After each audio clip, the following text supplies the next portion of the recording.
You're listening to the Project Ignite podcast, where real digital entrepreneurs reveal their very best tips, tools, and strategies to help you ignite and grow your online business. ProjectIgnite.com. Your digital business starts here. Now, here's your host, Derek Gale. Welcome to the Project Ignite podcast, a podcast designed to skip all the hype, skip the BS, and just give you guys real actionable tips, strategies, information from actual entrepreneurs that are doing it themselves. And I cannot think of a better way to learn. This is your host, Derek Gale, and today we're going to be talking about startups and how to start, how to scale a company quickly. And today's guest, he's the co-founder and CEO of Insider, where they're actually currently building an esports for finance platform with a vision of making trading, investment and investing, I should say, accessible for literally billions of people that currently today aren't. He's also the host of the podcast Want Money, Got Money, the author of the 30-Day Startup, How to Create a Successful Tech Startup in 6 Weeks for Less Than $50,000, and also author of Business in the Time of Corona, How to Pivot Your Career or Startup and Succeed in Disruption. So without further ado, I'd like to welcome Sam Kamani to the show. Sam, thank you so much for being here. Thank you, Derek. Thank you for an amazing introduction. It's an honor to be on your podcast. And I can tell that you are a professional. And yeah, it's just great to be here. Looking forward to our conversation. Awesome. Now, okay, so let's start at the beginning. I mean, you've had quite the journey as an entrepreneur. You've done different startups. You've lived all over the world. Originally from India. Now you're in New Zealand. You've lived in the U.S., traveled a lot, done a few different startups. Just walk us through. Give us the Coles Notes version of your background. You know, how your entrepreneurial journey that's brought you to today. Absolutely. Yes. So as you just said that I grew up in India, I went to New Zealand to study as an international student or an immigrant. And I studied after doing computer science, did my marketing. After all that, found it extremely challenging to find a job. I applied for probably around 500 different jobs over my career and have never gotten a single job through applying. But it taught me something that was a lot more valuable, and that is the power of networking, building your own personal connections, your own personal network of people you can share things with, like-minded people, mentors, mentees, and so on. So that's what I started doing. I started helping businesses, and one thing led to another. I got an opportunity and joined a business, grew it quite rapidly, and ended up buying 40% of it, and then ran it for about 7-8 years. It was in the e-commerce space, but I'm talking about 2007, when e-commerce was not that big a thing, 14 years ago, when most of the trade or commerce was done offline. Only 1% was made up by electronic commerce back in those days. So that was a completely different time and era, but managed to grow that company. We had our own brand, and one of our product, funny enough, was called Herbal Ignite, just like your podcast. It was Project Herbal Ignite. Excellent. Excellent. But it was in a completely different niche. It was kind of like a herbal Viagra. So anyway, I ran that company till 2015. At the end of 2015, exited that business because I wanted to go out of the medical or pharmaceutical space. It's just extreme amounts of regulation to grow it, and all the time you are battling against gray market sort of things and unethical things that you have to compete with. And if you're trying to walk by the rules and laws, then it takes years to get your product in another country, and scaling was always challenging. So I wanted to go back into tech because scaling is so much easier, whether 10 people download your product or 10,000 download. it does not make that much. Just like, whether you have 10 listeners for an episode or 10,000 listeners, you don't have to physically go and manufacture for 10,000 and worry about expiry dates and raw materials and batch number and all the things that come along with it, and packaging and manufacturing plant availability, all that. So anyway, so I wanted to go back into tech.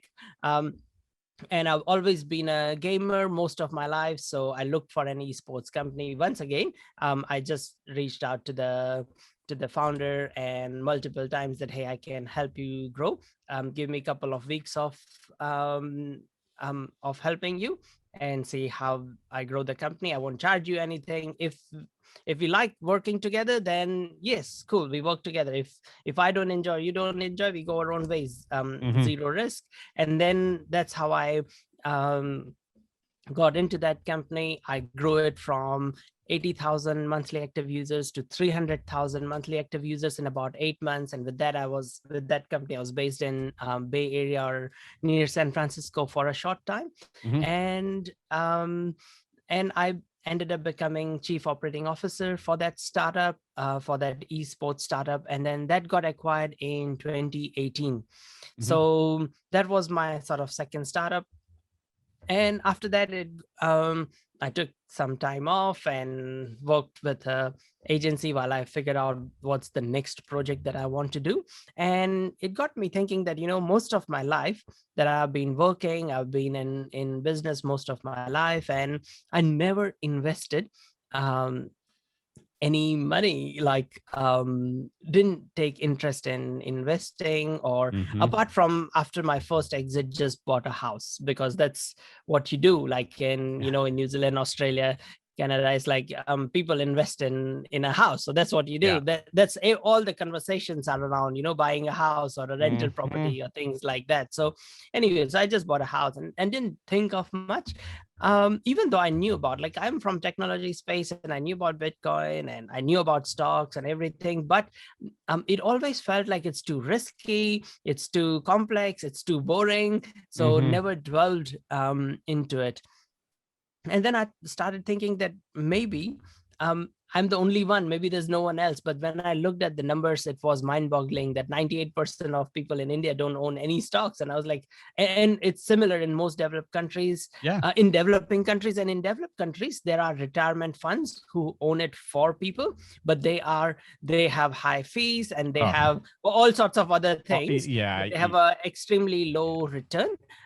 And no one gives attention to it, and even half the people don't even have that in developed countries. So it's like, okay, so maybe there's something we can do. And I always like saw that in the gaming industry, the engagement rates are extremely high. There is intrinsic motivation in gaming. It's like, you don't have to ask a kid that, that from now on, every day, 5 hours, you have to compulsorily game, or, you never have to say that. It's just intrinsic. So it's like, how can we build intrinsic motivation, and what can you do to get more people into finance? And it's like, okay, can we add the esport aspects of it, or gaming aspects of it, to make it more fun? And that's what we are doing with Insider. We are making building a fun platform where people can learn.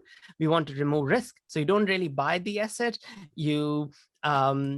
It's still connected to the market, so it's like a simulation of the market. So you can predict the price, you can predict what, say, Ethereum would be worth, or what Tesla stock would be worth, and you can compete against your friends and see who gets it right, and then follow the stock along.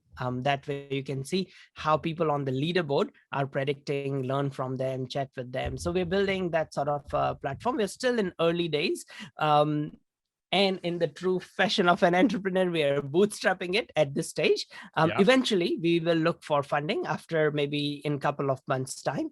So we made it live, and we've got like a couple of hundred people now using it and playing around with it. And some of our users are like so passionate They have started their own sort of WhatsApp groups and Mhm. started communicating outside even the platform. So, and we know exactly what we need next. They all asked us, hey, can you build us a Spanish version for Latin America? We are in Latin America. Can you build us a Portuguese version for Brazil? And all sorts of Mhm. things. So it's been great, and just building it via iteration and getting feedback from the users, and just doing that. So that's pretty much my full journey up to this point. Wow. Okay. So, first of all, I think it's a very interesting idea because you're absolutely right that we live in a time and place where um, the majority of the population is not educated or familiar with trading in the markets, and Yes. it's been an absolutely massive mechanism for wealth creation for forever. Last And 80 years or so. yeah, Yeah. absolutely. And I mean, in the countries we're in, Canada and Yes. UK, or sorry, New Zealand and US. Yeah. Australia and I mean, real estate definitely has been. Why? Because it hasn't felt as volatile to people. But when Yes. when you look at the market on a over the long term, it is predictable. Yeah. It's if you try and beat the markets in the short term, it's It's bloody. not. It's Yes. It's it, so hard. it's so Yeah. hard, absolutely, right? And that's where if you can teach people. And here's the other problem, and I'm just going to go on a rant here because Yes. my beef is exactly what you said. Is the majority of people like, well, I'm invested in the stock market, I invest in my retirement, my pension or my mutual funds or whatever, and Yes. all of those are an absolute ripoff. I mean, Yeah. you've got they're managed by guys who are trying to beat the market, and nobody's beating the market that No well. one is beating the market in the And long run. In the long in the run, long short run, run, and you can. Yeah, but yeah, short. in the short term, there are smart people that can, for sure. Yeah. But the fact is they're charging exorbitant fees Yeah. that eat massive amounts of people's future wealth. And Yeah. at the end of the day, most people, would be better off just and this is where I think we're going to Index see an fund or evolution. something like that. Yeah. Exactly. Put it in an Yes. ETF, an index fund, Yes. and manage it yourself. And you can diversify easily enough through a Yes. few different index funds, right? And that's Yeah. where people really, I think, need to do this. And I like that approach of the gamification, because I think that's what's going to appeal to the younger generations coming up. Yeah. And we're already seeing that with the Robin Hoods of the world. But I think Absolutely. But there's the problem with Robinhood that, it lets people gamble away and lose their money. What we exactly. are doing is removing that. And that is also very exclusive. If you think about it, US has only 5% of world's Mhm. population, and Robinhood is only allowed in US and all that. And you need bank account, you need US dollars, all that stuff, and lots of regulation. This is what we are building. You don't need a bank account, you don't need No. money, you're just playing, you're just interacting. So anyone, even that 18-year-old girl in Cambodia has been watching videos on YouTube and learning about finance, she can now start interacting in some way and get interested in it in some way, and you get to compete, just like on internet, how everyone has an opinion Mhm. on what price of Bitcoin would be in future. Sure, Now sure, yeah. you can go on our platform and see, Yeah. compete against other people and see if you get it right. So that's what we are doing.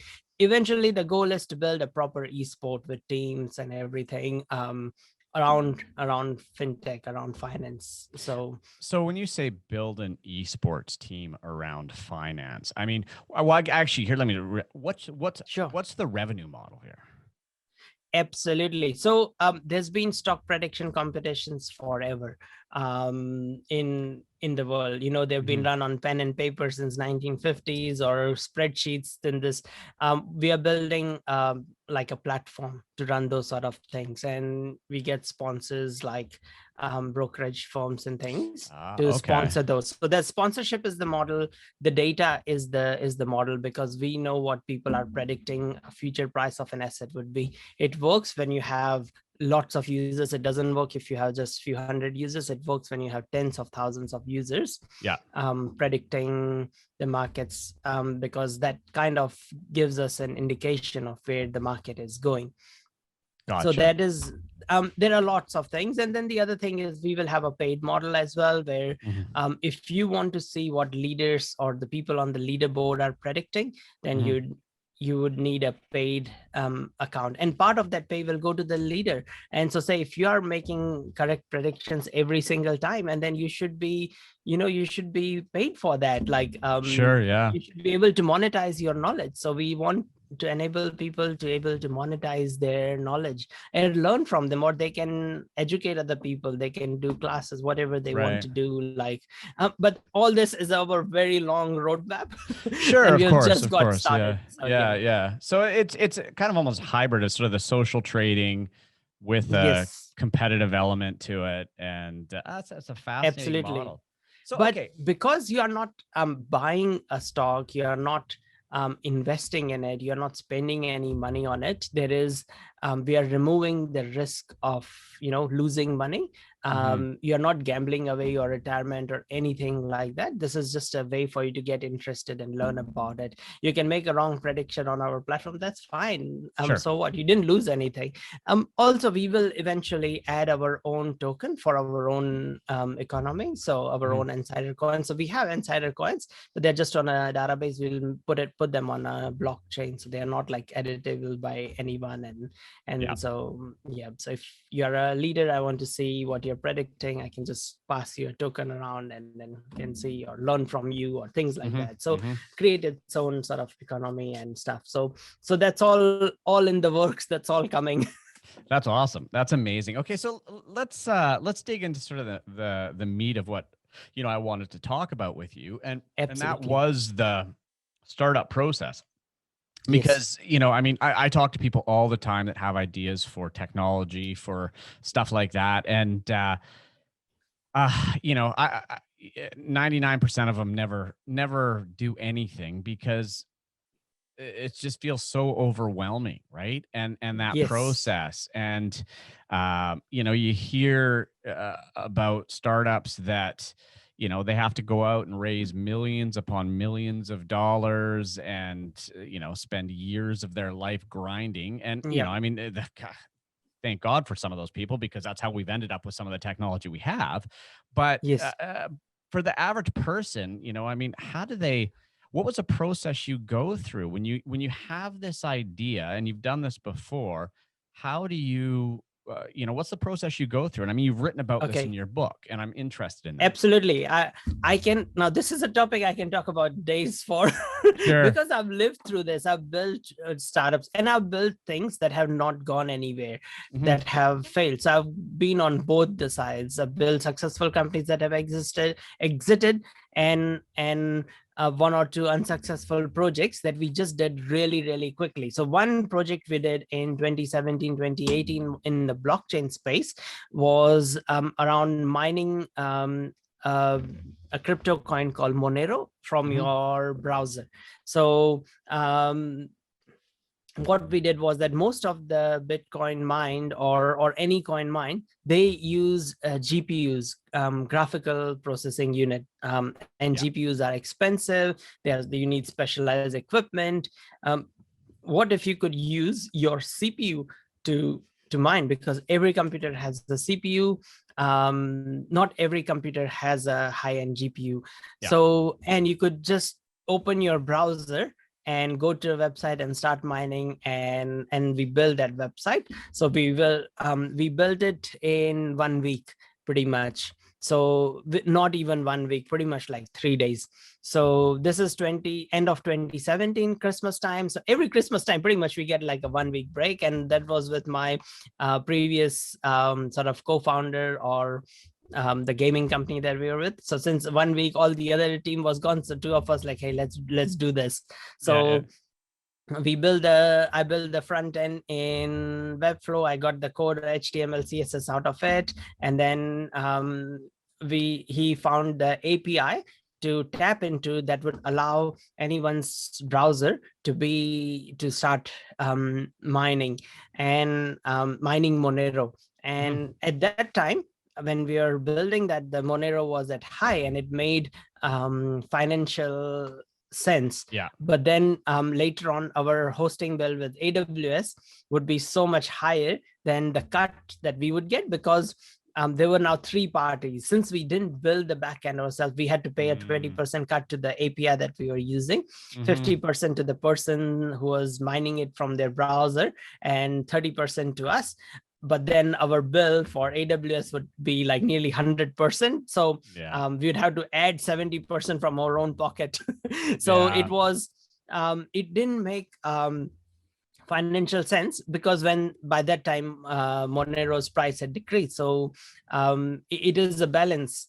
Just like if Bitcoin's price decreases massively, it would be a lot less worth or viable for most people, a lot of people to mine, because the cost of electricity would exceed that. So it was not a product thing, it was a economics thing kind of thing. So but we could discover that there was nothing to lose. We spent maybe $300 or $400 in total building the whole thing.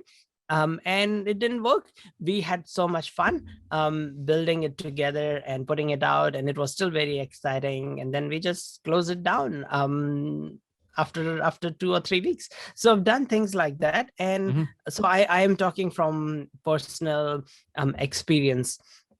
And okay, so first of all, let's say I've got an idea. So I would just start with, Google search. Who else is doing that? How do the question I would ask myself is, how do people currently solve this problem?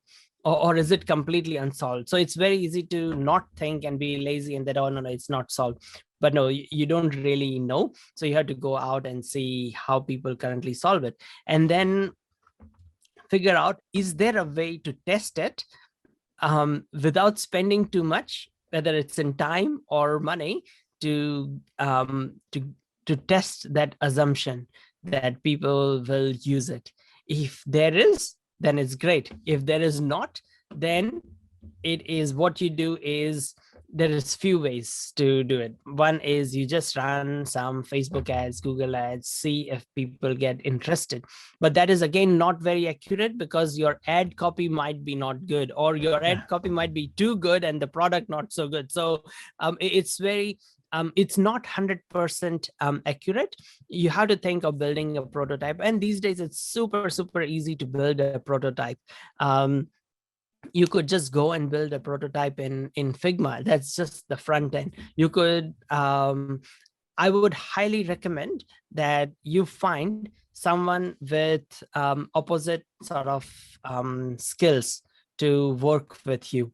So I have seen most of my projects go further when I have a co-founder. And so you go and find someone who you can work with. Maybe you are a non-technical founder and you have marketing skills and all that. So find someone who is purely technical but doesn't have the promotional skills that you have. So or vice versa. You are technical and you'll need someone to promote it, go and pitch to investors, do all those sort of things, be the face of the company. So then you can do these two things together. Because you don't want to work 16-hour days where 8 hours you're building and 8 hours you're marketing the product. So so do that. Because it's just like, sorry, I'm jumping all over the place. No, but, it's fine. That's fine. Sure, you have heard of Y Combinator. And if you look at like 94% of Y Combinator startups have more than one founder. Only 6% have one solo founder. So if you want to go far, you need a team. You need people who you can, because it's being an entrepreneur, I'm sure it is a hard journey. It's not going to be easy. You're building something that doesn't exist, and there'll be times when you're down, there'll be times when you're up, and it's always good to have someone who's there that you can share things with, you can share ideas with, because iron sharpens iron, and your ideas get better when you discuss with someone. So get a co-founder, first thing, who is bought into the same vision. They don't need the same skills as you, but it's very, very important that they have the same vision and the same values as you. Then you're both moving in the same direction. Second, go out, test. Yeah, go ahead. I just want to chime in there, and just for our listeners, because this is a question I get a lot from my members in some of my different communities, and they're, they want a partner, they think they need a partner, or they partner with somebody just because they feel like they need a partner, and they don't actually assess Yes. whether or not that person's the right partner. And I just want to highlight something that you said, which I've said many times and is so important. Your partner should have complementary skills and not the exact same skill set, or else you're both working on the same stuff. And that Yes. doesn't necessarily ever play out all that well. So yeah, I think that's a really interesting piece of advice there. So anyway, continue on. Yeah. So complementary skills, or you have a lot of money where you can hire, but most people, as we know, don't start with massive amounts of Sure. money.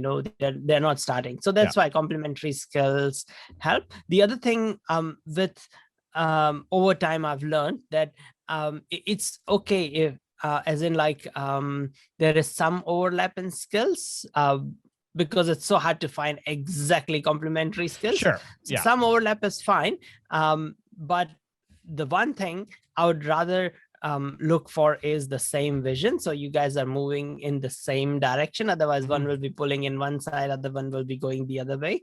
It's just so that is key. If, like, say, one founder is super ambitious and wants to build something big, and the other founder wants to just build a lifestyle business and just provide for himself, then it's going to be very, very hard. There'll be a lot of conflict, and conflict kills companies in early stages really, really fast. So look for same vision. And with online, as well, like, skills can be learned, whether it is digital marketing or coding or designing, or so many people are like self-taught developers.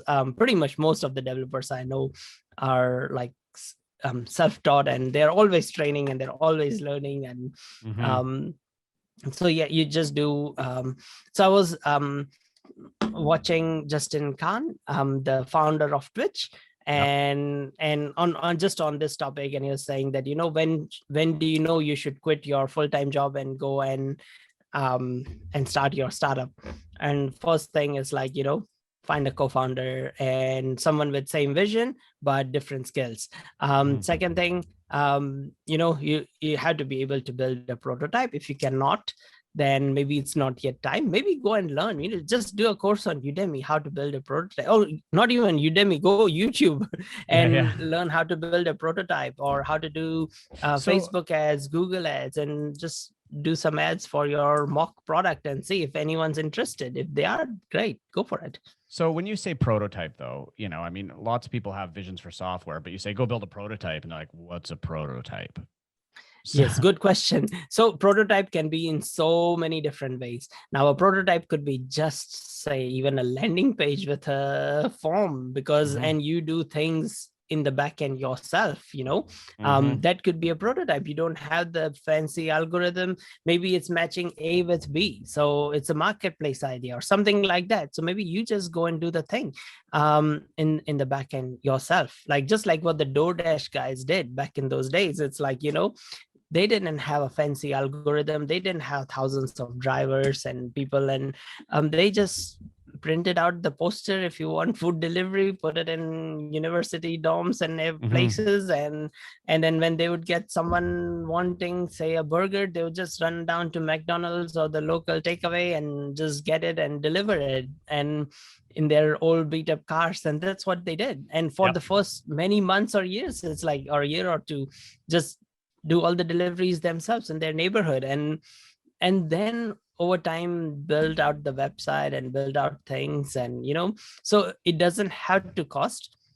The key thing is solving a problem. They solve someone's problem. So they would be like, people smoking marijuana and cannot go out and drive, and they want to have a burger. But back in those days, 2014, there was no McDonald's, didn't have delivery, or like most places didn't have delivery apart from pizza. And if you want to eat something other than pizza, you want food, and that's a problem. And then they solved that problem. You just call them, and these guys would just manually go and Yeah. or they just had like a form. So how long does it take to build a Google form, and put it on your website, or just any, Squarespace or whatever, like $12 a month? You could do it for not much. And see if you can promote it, because there are two aspects to most tech startups. One is product. The second one is distribution, or you can call it distribution, you can call it promotion, you can call it whatever you want.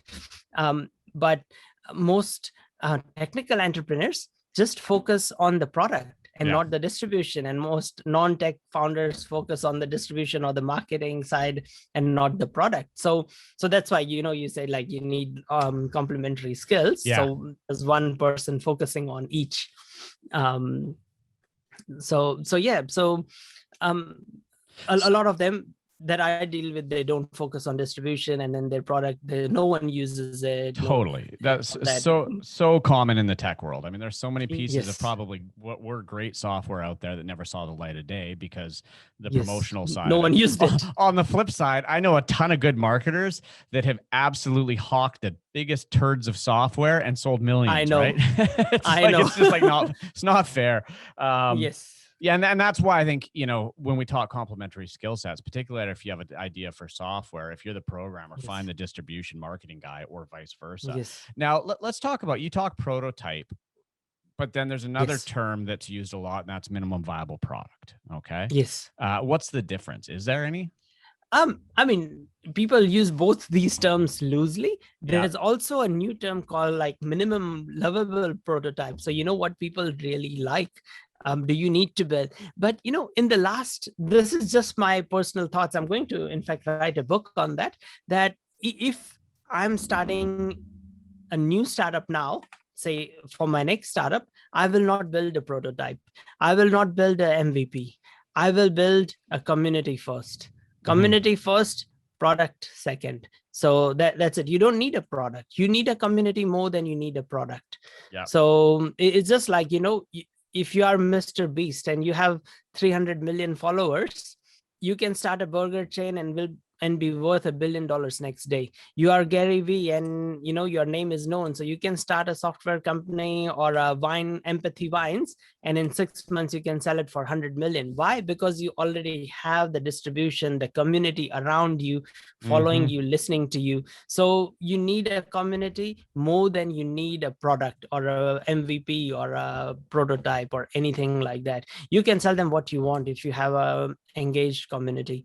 So if you want to be in, say, podcasting, then build a community of podcasters, have a Discord group, have a Slack channel, or have a Facebook group, whatever, however you want to, or a WhatsApp group or a Telegram group, and have them really engage. So when the day comes and you put out your book or your course or your next SaaS product to run your podcast or makes your podcasting life easy, then you have 1,000 orders on day one.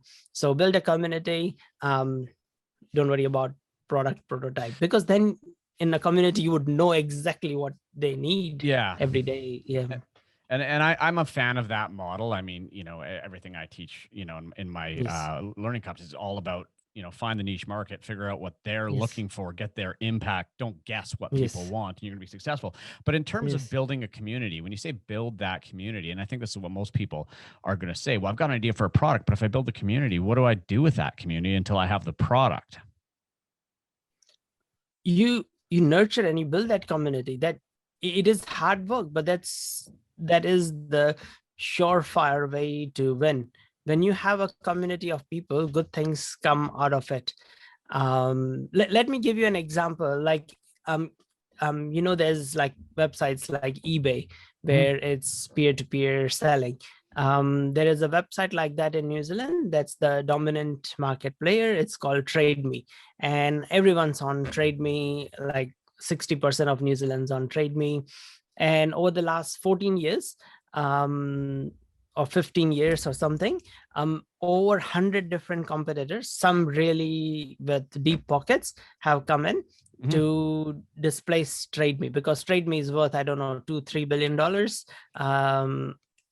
in New Zealand. So a lot of like other companies started with 4-5 million, 10 million. They tried to dislodge it, but every marketplace has the issue of chicken and egg problem that, there are no buyers, so sellers don't come, and there's no sellers, so buyers don't come. So no one goes on there. There's nothing to buy. There's nothing to sell. Most of them are empty.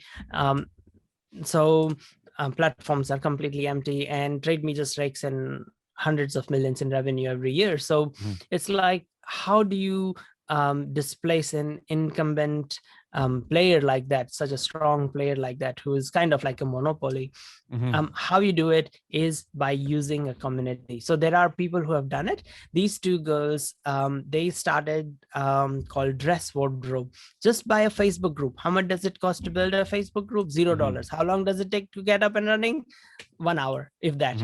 So they started a Facebook group called Dress Exchange, or something like that, or Dress Wardrobe or something. They have a name like that. And then where women wear like a really cool $100-$200 dress once in a reception, wedding somewhere, and then or a ball or a prom, and then they just list it and exchange it with someone else who wants to wear it, and all that stuff. So just for free on Facebook. They build it up to 200,000 women, and New Zealand's really small. It's only 5 million people, and Australia's 24 million people. So they built it in Australia, New Zealand, about 200,000 users. Once they hit 200,000, they went out and built a website, not even an app, just a website to facilitate that as a marketplace. And then they started charging people to list their dress, or when the transaction happens, someone buys it from someone else, or exchanges it or rents it out, then they get a small cut. Then after a while, they build an app, but they built a viable model. And then they started in a hyper niche. And then they added men's clothes, then they added baby clothes and kids clothes and all sorts. Then they added shoes, then handbags. And over time, now they are a viable competitor to some of the larger players. And so just 2 or 3 girls just started that. They build the community first, they build the product second. Build your community first. That's sort of the key thing. And that's, I mean, that's interesting. I've always been a fan of build the community. And then launch, because as you said, I think there's a lot of great products that never see the light of day because people don't have distribution. And it's interesting to hear someone like yourself who's done multiple startups and is now changing the approach and going, I'd rather have community first. And then and here's the beauty of community is before you ever invest a penny into developing the product, you almost have I don't want to call it a guaranteed success, but your chances of success just go up exponentially because absolutely you have a marketplace that is interested, and you can involve them in the development process so they feel like they're part of it too, which is 100%. Super key. Okay. And you know what? That the community becomes your evangelist. Yeah. They bring in more people, and it's just like, you spend millions of dollars in marketing after your product is live, and you cannot get traction. And once there is no traction, there are no users on the platform, then no one wants to join. So build a community first, then build the product, then iterate from there. Yeah. And I mean, I guess effectively the community, the example you just gave, initially it was a Facebook group where they could, buy and sell and trade stuff like that. Right. And then eventually that morphed into. So going back to what you're doing with Insider, what are you guys doing in terms of community? So, we have sort of key people that were really active on the platform. We reached out to them and we asked them that, how are you? What do you do? And they found out that they are traders. They really enjoy this. And then 2 of them started their own WhatsApp group. Now, I don't speak Spanish, and they're in Latin America. And now those WhatsApp groups have more members than our platform does, because now they're waiting for, of course, Spanish and other things. So, sure. So we are starting to build external communities, and as a part of our roadmap, we do want to encourage more peer-to-peer transactions, more peer-to-peer knowledge exchange. And so we are adding things like chat and forum and things like that into our platform to build a community. But if there is ever a next project that I do, then I would definitely go community first, and I'll build a community on a platform like Discord or Telegram or wherever. I know I might not own that community. It's not my own platform, but that's fine. At least I have a starting point when the product is live. And I know the needs of my community a lot more because I'm interacting with them every day. Yeah. And I mean, when you're in the startup phase, building out a full online community and trying to manage it and then attract people there, people are already on Discord. They're already on Facebook. They're already on those Yes, platforms. It's going to be a heck of a lot easier when you have a absolutely. product just to build where they already are. Yes, Yeah, absolutely. You say that. Yes. that makes sense. Okay, so let's talk about mistakes in terms of, based on your experience and what you see. What are the biggest mistakes that you see people making in their startups that's, sabotaging their success? So it's of course at a different stages. The first mistake I see I'll talk a lot more about the earliest stage sort of startup mistakes. Trying to go at it alone and just giving up that it's very hard to find a co-founder. So how you find a co-founder is by doing random projects, by um, getting out there on, I mean, so now it's these days it's Zoom and virtual meetups and things like that, and just posting Sure. that if anyone's wanting to taking part in hackathons. There's lots of virtual hackathons. In fact, we are running a hackathon next week on NFTs, like non-fungible tokens and crypto. So just find free hackathons. There's lots of them.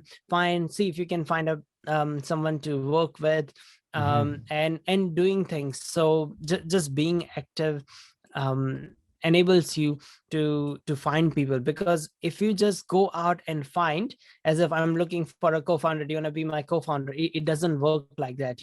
That's why so many startups that have good co-founders did start when they found a co-founder from their work or from their school, like from university or something like that. So you have to recreate that sort of environment, and how you do that is by just doing random projects and see if anyone's interested. Free, completely not for profit type projects, or anything you can find, small, really easy to do projects. That's how you find a co-founder. That's how I found my co-founder for Insider, or in past I found through just doing things. Second is not helping others enough. The easiest way to win in life is by helping others win, and that's why you would see all the platforms that do well enable others. Spotify enables musicians to make money. So does YouTube. It allows other people to monetize on their platform. It's like, people don't go to Instagram because they want to give money to Mark Zuckerberg. They go on Instagram because that filter makes them look good, because it's how it makes you look like, or what it does for you. So the key thing when you're building a startup, a business, or anything is like, how are you going to help others? Because when you help others, in the end, in the long run, you win. You might not win initially. So that's why YouTube didn't make money for first 10 years. So like Instagram didn't make money for first 5 years, or whatever. So it's the same thing. You have to enable others to win, and that does not have to be at such a big macro level of billions of people. It can be at one person. So your job is that you are in contact with Derek. How can you help Derek to get to that next stage, or help him win with something? And eventually it will all come back. So yeah, might not immediately come back in dollar, but in the long run it will come back in like many times more. So yeah, no, something completely random. Well, that's good advice though, because I see a lot of entrepreneurs and people starting up, and they're not asking the question of, how can we enable people or provide maximum value to people with what we do. They're asking, how can I convince them to buy my stuff? Exactly. You said it so well. Yeah. And that's not that you can't make some money that way, you can, but you're not going to build a long-term viable, scalable business Yeah. with that philosophy. And I think that's, you're right. When you look at the businesses that have massive value in the world today, Yes. in tech space, is they're providing Yes. value and solving problems and doing it well. Yeah, absolutely. Yeah. 100%. You said it. So, for me, I'm like have a spreadsheet of the people I come in contact with, mostly through podcasting. So whether I'm guest on theirs or they're a guest on mine, and then I ask them, what are you looking for? And then if there's something that they are looking for, I connect them with the right people. And it does not take very long. It might take after the show maybe 15 minutes of my time, but it could be extremely beneficial to someone else, and my networks grow. So there could be things like, so that's just a life thing. It's not only a business thing, that if you help other people, it all comes back. You never know how it will come back, but yeah. And I want to point something else that you just said there. And you said, networking and meeting people, and you do a lot of that through your podcast. And, it's funny, just for the listeners. I mean, I'm an introvert by nature, right? I'm not the extrovert who loves to go out to conferences. And I mean, when I go to a conference or a networking event, I'm just bagged after, right? But, I enjoy the podcast because it gives me the opportunity to if I do one every week, except Christmas, let's say, at least 50 conversations a week with entrepreneurs doing cool stuff, where we actually get to have deep conversations about a topic that we're typically both interested in and make connections. And, I think that's one of the, podcasting's awesome. It's a great way to add value to your audience, to and share what you want to share with people and build your tribe and your community. But the one thing that I don't think enough people put the value into is the connections you make through podcasting. Yes. And it's just a great way to have conversations. I mean, we probably 100%. we would have never met, and we would have never had a conversation if it wasn't for this podcast. I'm in Canada, you're in New Zealand. When will we have crossed paths? I don't know. And so, for the listeners who, are sitting there, going, well, how do I meet people? Start a bloody podcast in your niche, in your space, and start bringing value that way. And it's a great way to not only, again, build your audience, but a great way to connect with interesting people that in the future, I can't tell you now, over my, I don't know, whatever, 130 episodes, I've done work with numerous people I've had on the podcast. And, it's just super valuable. So, I think 100%. I cannot agree more. I 100% agree. And it does not even have to be podcast. It could be 5-minute YouTube videos. It could be LinkedIn live sessions. It could be writing a blog post, or doing a series of tweets, just say that I'm doing on this, and then go and make connections that way. And I do the podcast for my own enjoyment and benefit. If I want to learn something, I go and contact that expert and I learn from them firsthand, one-on-one, like this. And that's why I don't care if no one listens to my podcast. That's fine. But I get so much value out of it, and the joy of meeting people like you all around the world. Yeah, absolutely. So for the listeners, side note, go start a podcast. I mean, there's so much value outside of, what people perceive a podcast to be. So that's fantastic. Now we're running out of time here, but before we wrap up, Sam, where can people connect with you? Where can they find out more? So you can search for me, Sam Kamani, SamKamani, Sam Kamani, on LinkedIn, Twitter, TikTok, anywhere. And I'm pretty sure it's samkamani.com as well. Yes. Yes, it is. Yes, indeed. And or even like the Amazon sort of bookstore or anywhere. Or check out insider.com, ENSYDR, insider.com. And and you can follow along our journey. And since we're on a podcast, you got to put a plug in for your podcast. Absolutely. Thank you for that. So you can find me on Want Money, Got Money, where I interview entrepreneurs, founders of tech startups who are looking for money. And I also interview VCs, investors, angel investors, and people like that who have got money. So hence Want Money, Got Money. I like that. Yeah. So anybody in the tech space that's listening right now, it's probably a good podcast to go subscribe to right when we're done this episode. So Sam, thank you very much. Thoroughly enjoyed the conversation, and thank you for sharing with our audience. No, thank you. Thank you so much for for your time and for this opportunity. Thank you. Awesome. All right, everybody.